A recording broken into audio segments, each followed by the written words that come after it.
마태복음 4장에서 이제 우리가 주님을 만나는 귀한 시간들이 되시기 바랍니다. 지난 시간 우리는 주님께서 사역을 앞두고 마귀에게 시험을 받으시는 말씀을 보았습니다. 요약해 보면 제1 아담이 지은 원죄를 대속하시려고 주님이 제2의 아담으로서 옛뱀 마귀에게 시험을 받으셔야 했습니다. 그래서 성령에 이끌려 광야로 가사 40일 금식하신 후에 세 가지 시험을 받으시지요. 왜 하필 세 가지 시험입니까? 그것은 바로 하나님이 금기하신 과실에서 해답을 찾을 수 있습니다. 먹음직도 하고 보암직도 하고 지혜롭게 할 만큼 탄스러운 시험들. 어떤 의미에서 보면 우리들의 삶 속에 있을 수 있는, 지금도 우리가 받을 수 있는 시험들. 그러나 그러한 모든 것들을 주님이 시험에 이기심으로 말미암아 우리의 중보자가 되셨다고 하는 것을 말씀하고 있습니다. 이제 오늘 본문 말씀은 시험을 받으신 후에 주님이 갈릴리로 가셨다는 말씀으로 시작하지요. 12절, 13절 다 같이 함께 보십니다.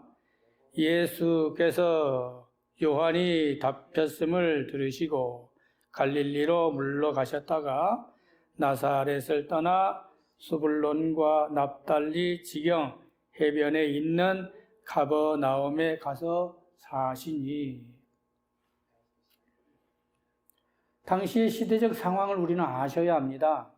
마가복음 6장 14절에서 자세한 내용을 보충할 수 있는데요. 헤로디아는 원래 빌립 분봉왕의 아내였지요. 그런데 빌립의 형 헤롯 안티파스가 그녀와 불륜을 저지른데도 그런 수치를 아무도 지적하는 이가 없었습니다. 그때 세례 요한이 정죄를 하면서 그 정죄의 앙심을 품은 헤로디아가 모함을 하여 세례 요한이 옥에 갇히는 사건이 생기지 않습니까? 그런데 하필 왜 그때에 주님이 갈릴리로 물러가셨을까? 오늘 말씀은 요한이 잡혔음을 들으시고 갈릴리로 물러가셨다고 하셨습니다. 여러분 생각해 보십시오. 일반적인 영웅이라면 분명히 세례 요한과 함께 헤롯을 정죄해야 하지 않았겠습니까? 그런데 주님은 그렇게 하지 않으시고 갈릴리로 물러가셨다고 마태는 당시의 상황을 설명합니다. 그럼 왜 하필 갈릴리일까요? 예루살렘으로 가야 하지 않겠습니까? 왜 하필 갈릴리였을까? 거기에 대한 해답이 14절 말씀에 이렇게 설명합니다. 이는 선지자 이사야를 통하여 하신 말씀을 이루려 하심이라.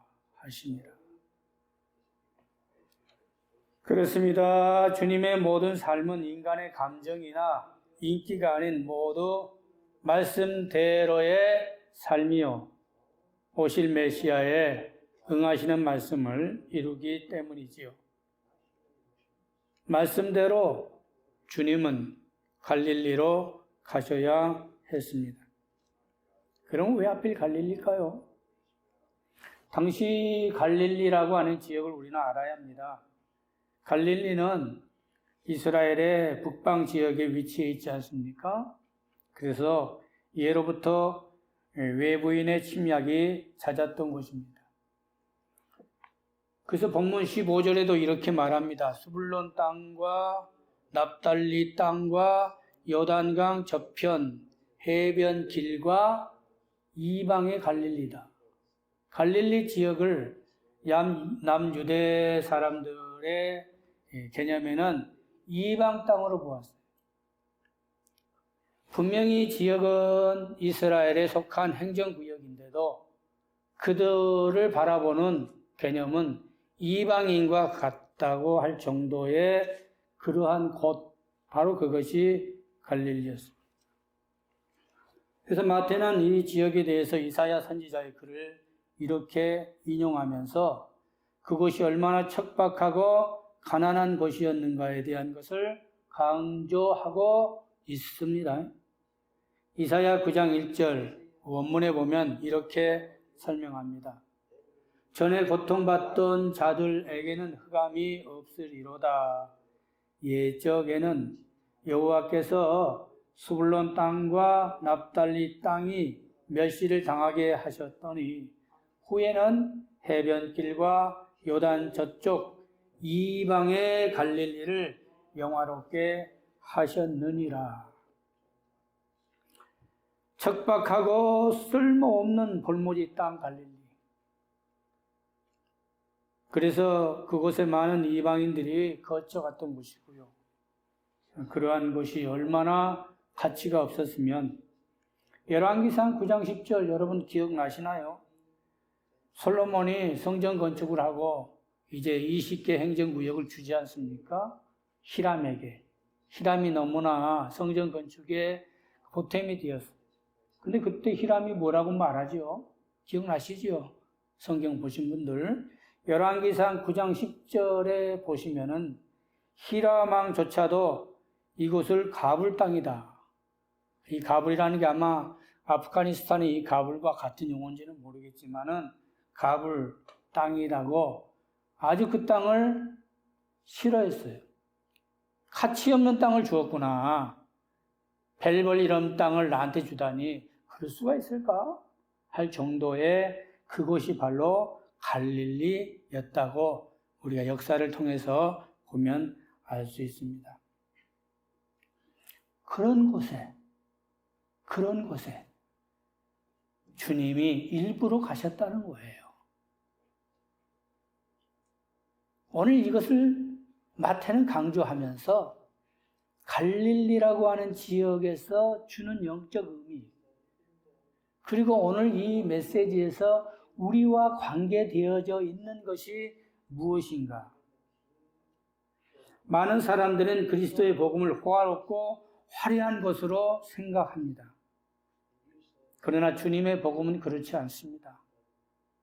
주님이 필요로 한 것은 가난하고 보잘것없고 낮고 천한 아무도 대접해 주지 않는 바로 그것이 주님이 계신 곳이요. 그것과 주님이 함께 한다는 것이지요.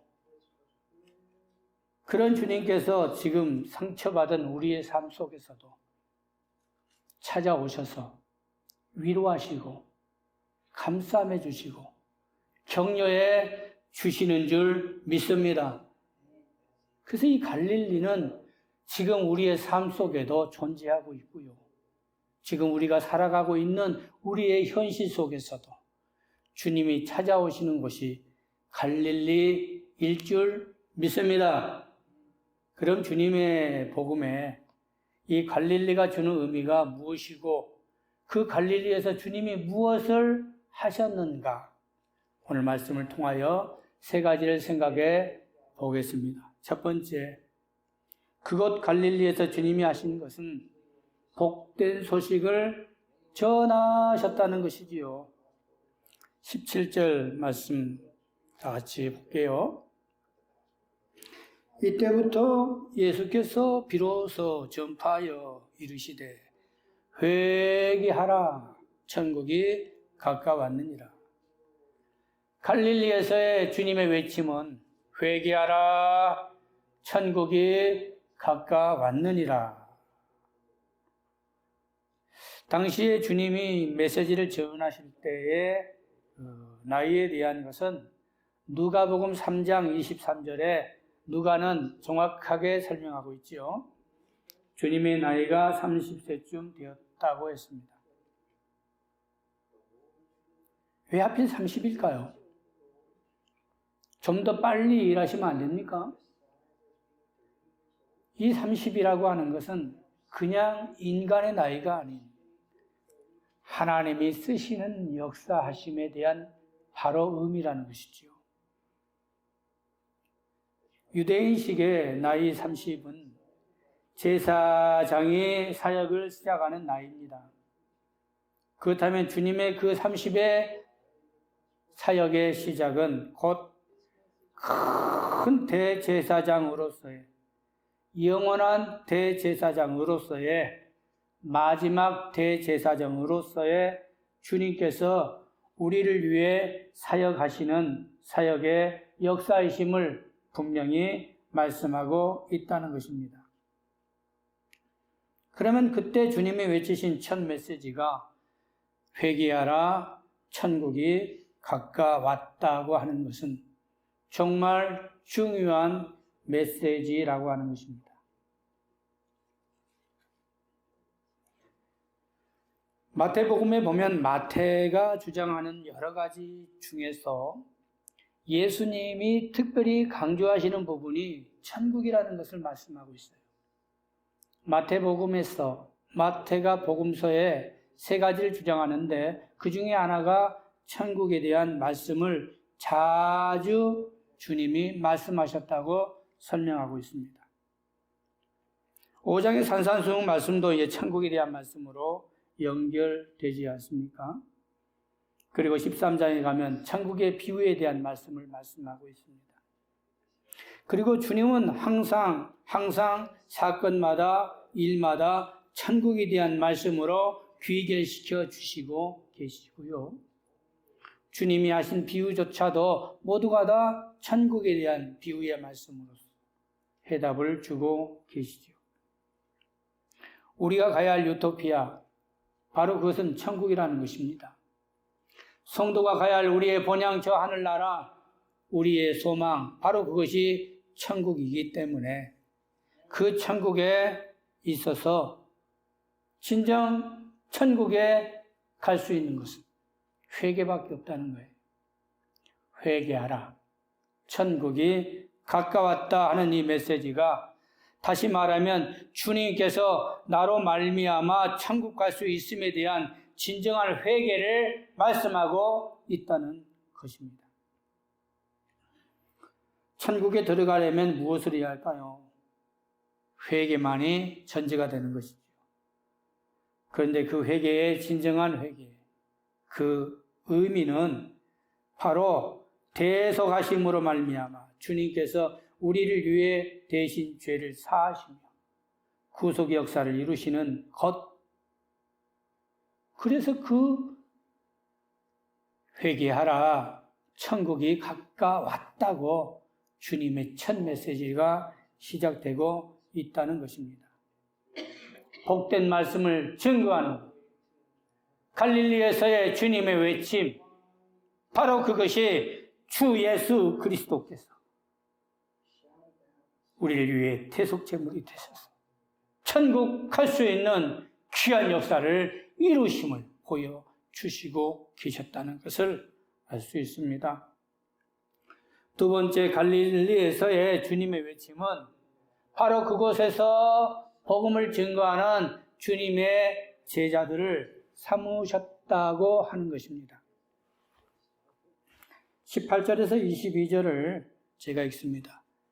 갈릴리 해변에 다니시다가 두 형제 곧 베드로라 하는 시몬과 그의 형제 안드레가 바다에 금을 던지는 것을 보시니 그들은 어부라. 말씀하시되 나를 따라오너라. 내가 너희를 사람 낚는 어부가 되게 하리라 하시니 그들이 곧 그물을 버려두고 예수를 따르니라. 거기서 더 가시다가 다른 두 형제 곧 세베대의 아들 야고보와 그 형제 요한이 그의 아버지 세베대와 함께 배에서 금을 깁는 것을 보시고 부르시니 그들이 곧 배와 아버지를 버려두고 예수를 따르니라. 이 말씀 우리가 다 알죠? 소명받는 제자들, 주님이 제자들을 부르시는 귀한 말씀이죠. 근데 제자들을 부르실 때 주님의 첫 메시지가 보세요. 되게 한다는 거예요. 되는 것이 아니라. 베드로가 베드로 되는 것은 베드로가 되는 게 아니에요. 베드로가 되게 하게 하신 하나님의 역사하심. 우리가 신앙생활할 때 내가 하는 게 아니죠. 하나님이 하게 하시는 거고 성령님의 역사하심 속에 우리가 믿음 생활을 감당하는 것이지요. 이게 되게 하는 것, 사람 낚는 어부 되게 하리라. 사람 낚는 어부 되게 하리라는 그 메시지는 베드로가 공생의 사역을 통하여 자신이 모든 것을 잃은 것처럼 착각했지만 하나님이 하신 것을 비로소 깨닫게 되는 거지요. 우리가 오래도록 신앙생활을 하면서 느껴지는 것은 하나님이 되게 하시는구나. 우리의 믿음 생활을 감당케 하시고 그때마다 훈련을 시키시고 그때마다 붙드시고 우리를 성숙하게 하시는 하나님의 역사하심은 되게 하는 것이다. 믿음 생활은 되게 하는 것이요. 하나님의 사람이 되게 하는 것이고 성도가 되게 하게 하시는 것이 그 역사하심을 우리가 깨닫지 않습니까? 오늘 주님의 제자들에게 주님은 분명히 되게 하는 역사하심, 사람 낚는 어부 되게 하리라는 것, 하나님의 역사하심을 우리가 감사하며 헌신하며 충성하고 되게 하는 하나님의 역사하심에 대해 오늘 충성하는 여러분 되시기를 주님의 이름으로 기도합니다.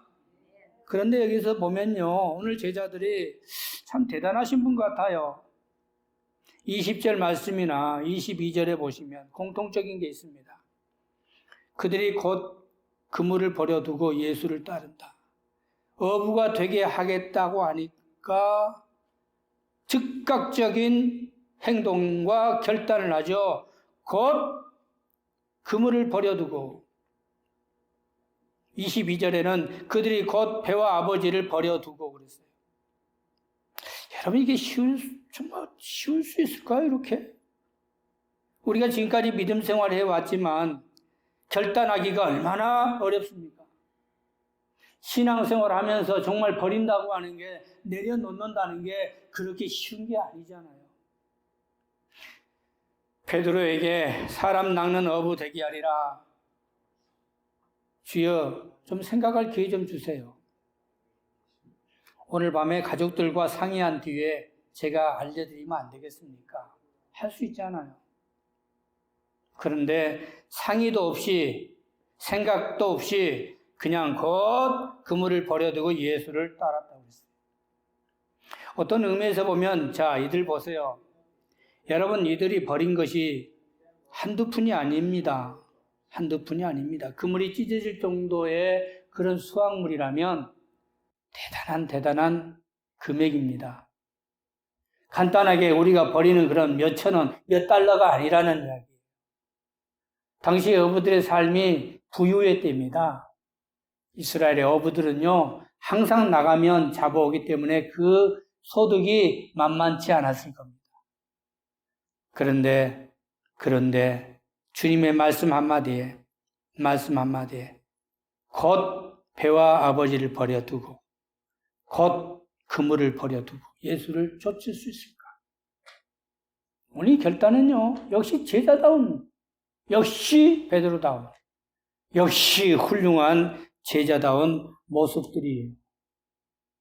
그만큼 오실 메시아를 기다렸고 그만큼 준비했고 그리고 주님을 만나자 결단했다고 하는 것입니다. 주님은 제자를 삼으셨어요.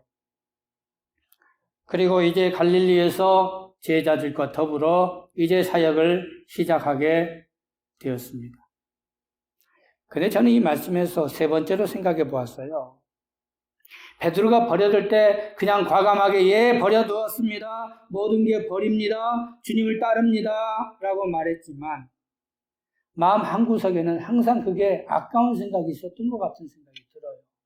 왜? 성경에 보면 주님께 질문을 자주 하는 질문 중에 하나가 있습니다. 뭘까요? 우리가 다 버리고 두고 주님 쫓아서 우리에게 뭐가 옵니까? 그 한두 번이 아니에요. 그 질문. 성경 말씀에 자세히 보시면 주님의 사역 때마다 꼭 남이 이야기할 때 듣고 있다가 그럼 나는 다 버리고 주님 따랐는데 그럼 우리에게 뭐가 옵니까? 그건 평상시 그 마음속에 그런 생각을 품고 있었다고 하는 것입니다.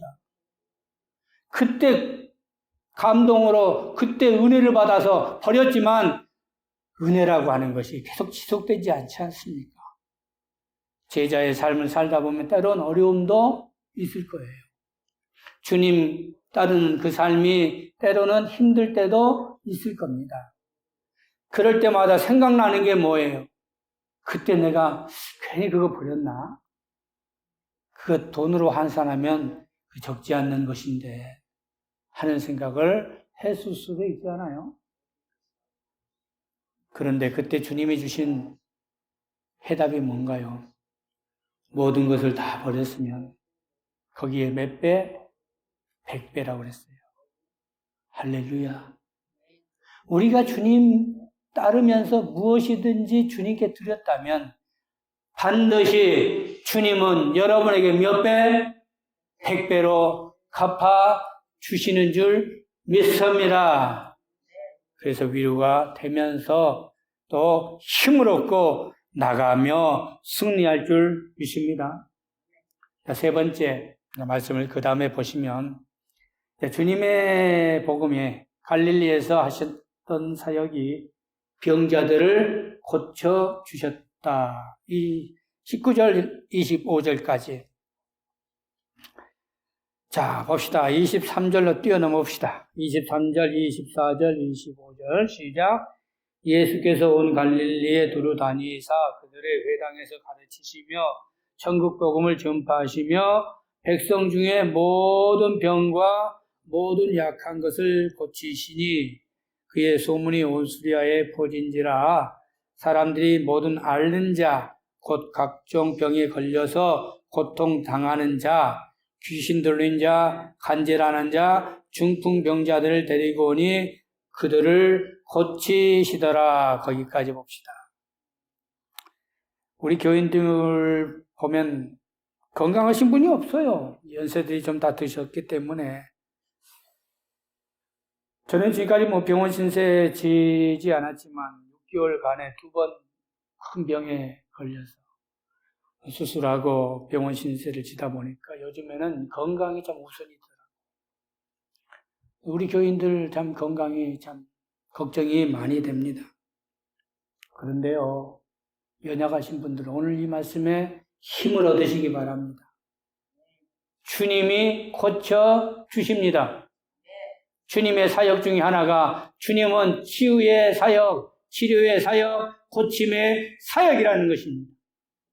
우리의 연약함, 어떤 병에 걸렸든지, 각종 병에 걸렸든지, 고통당하는 병에 걸렸든지, 귀신 들린 자, 간질하는 자, 중풍병자, 그 어떤 병이든지 주님이 고쳐 주시는 줄 믿습니다. 주님 붙잡아야 합니다. 의사가 고치는 게 아니요. 의사들요, 오진 많아요.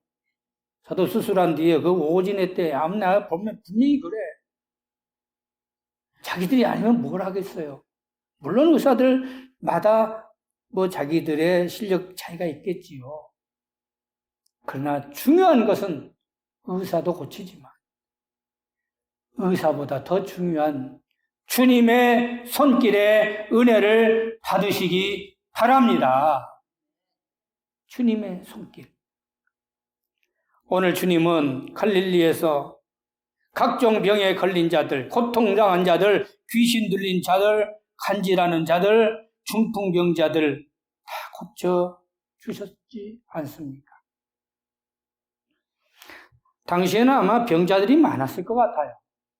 지금보다 당시 시대에 가난하고 별 볼 일 없고 정말 연약한 자들이 그 갈릴리에서 있었는데 얼마나 많은 병자들이 있었습니까?